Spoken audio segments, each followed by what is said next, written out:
Assalomu alaykum, hurmatli o'qirmanlar.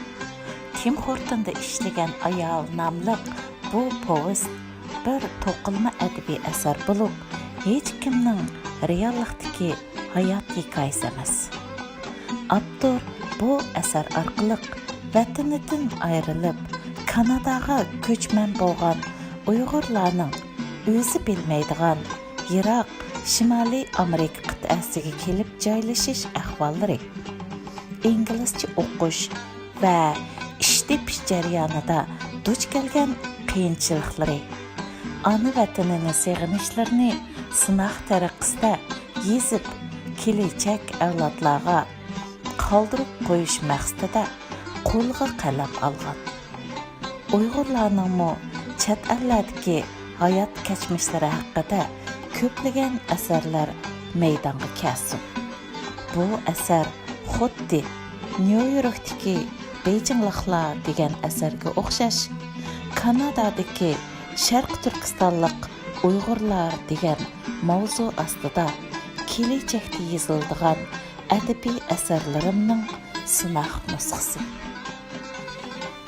Yer yuzida tunji bo'lib qalam tavratgan İdris alayhissalomning bizga topshirgan tavarruk qalamlarini to'g'riliq va haq adalat uchun bir umr tavratishga Alloh nasib qilay.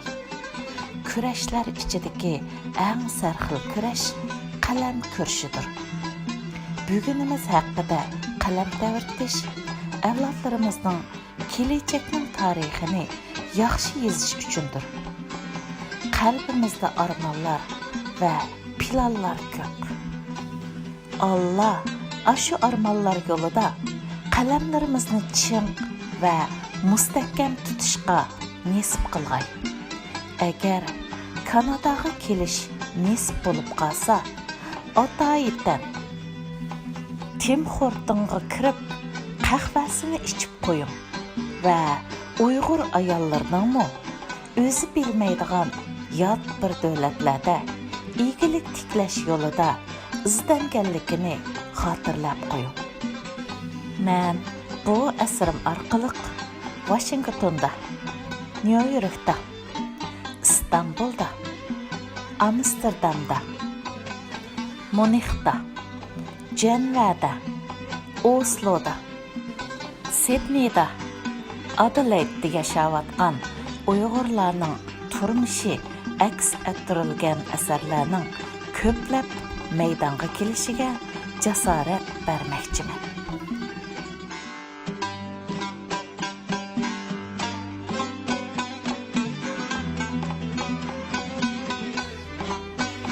Tim Hortonda ishlagan ayol. Povest. Avtori Gulshan Abduqodir. Birinchi qismi. Tim Hortonga kirishib qilish. Mening ismim Maryamgul Abdurahmon. Ammo kimligimga Maliyamoguli Abdurahmon deb yozilgan. Mening bu kelangsiz bichilgan tondak ismimni so'rab, Kanadaga kelganimga to'g'ri bir hafta bo'ldi.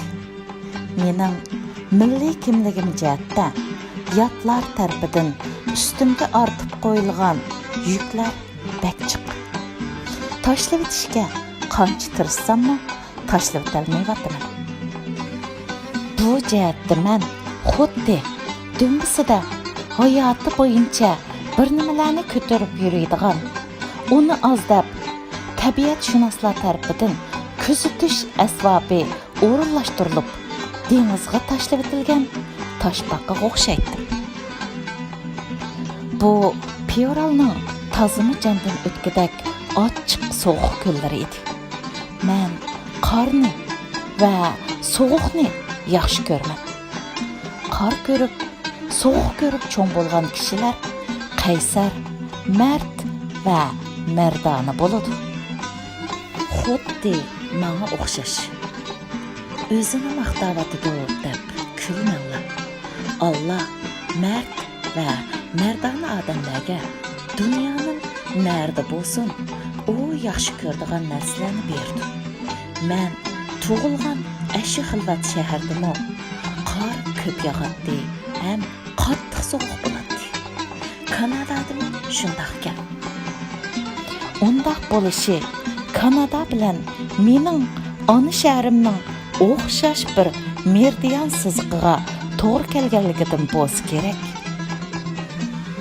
Men Kanadaga kelib, u qutbdan bu qutbga sakrab ketdim deb pushaymon qilmayman. Har qancha sakrasammi, yanada qor lapildab yog'adigan, qattiq sovuq bo'ladigan bir davlatga tushibdiman. Nimalar degan bilan men tug'ilgan shahar bilan o'xshashligi bor ekan. Sahar uyg'onsam, sirtda qor lapildab yog'ayotgan ekan. Men derazamning yeniga kelib, qorni tomosha qildim. Vatanda kishilar qorni tasvirlab, paxtakdak, to'rg'aydak yig'iyotidi deb yozadi. Men qorni boshqa bir narsaga o'xshatib baxmoqchi bo'ldim. Ammo damalliqqa kallamga bir narsa kelmadi. Yig'iyotgani oppoq qor. Ammo bu yanali Kanadaning qori bo'lg'achqa o'zimning qoridak his qilmayotdim. Ichki dunyorimda bu qor mening qorim emas, xalqning qoridak bilinmoqda edi. Shuningdan qaraganda har qanday odamda yot narsalarni o'gaylash hissiyoti bo'ladigan o'xshaydi. Mening shahrimmi mana shundoq oppoq libos kirganganmidi deb o'z-o'zimga savol qo'yib, yana o'z-o'zimga cho'qim firkandi deb javob berib degandek Kanadadagi qor bilan pichirlashmoqdaman. Fevral oylarida mening shahrimdagi butkul dal-daraxt ayvon saroyining o'gizlaridan tortib butun zamin oppoq to'n kiyib, oppoq qor odamlarni yasab, fevralning qattiq rayimsiz sovuqi elib kelgan yo'qotishlar uchun matab tutadi. Fevralda men tug'ilgan ashu xilvat shahardagi qorlarni dassimiz qordan, ya'ni zamindan g'ich qilgan sado keladi. Bu zaminning fevralning jondan o'tkidak ochiq sovuq sababidan ziyon tortganlarga qaytirayotgan hisdoshlik cho'qar. Lapildab yig'iyotgan Kanadaning qori mening xiyollarimni to'limi uzoqda qolgan, men tug'ilgan ashu o'zim barangliq quruqqa boshlab kirdi. Qish kunlari dadamning qor tozlashiga yordamlashadi. Quruqqa to'langan qorlarni zambilga silib, dadam bir tarafidan, men bir tarafidan ko'tarib, quruqimiz oldidagi o'stanga ilib chiqib to'katdik.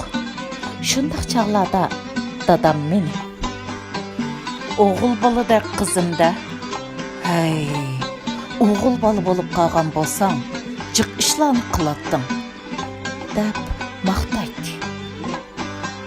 Dada, Kanada degan davlatdimi qor bak qilin yig'ibdi bu yil. Deydim men dadam bilan qor to'shig'ach paranglashib. Nereden anladın Kanada'da qorning jiq yoqqanini? Televizordan ko'rdim.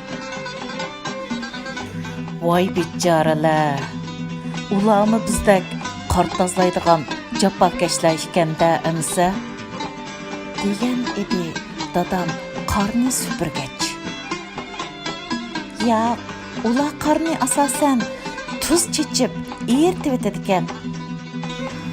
Degan edim men dadamga.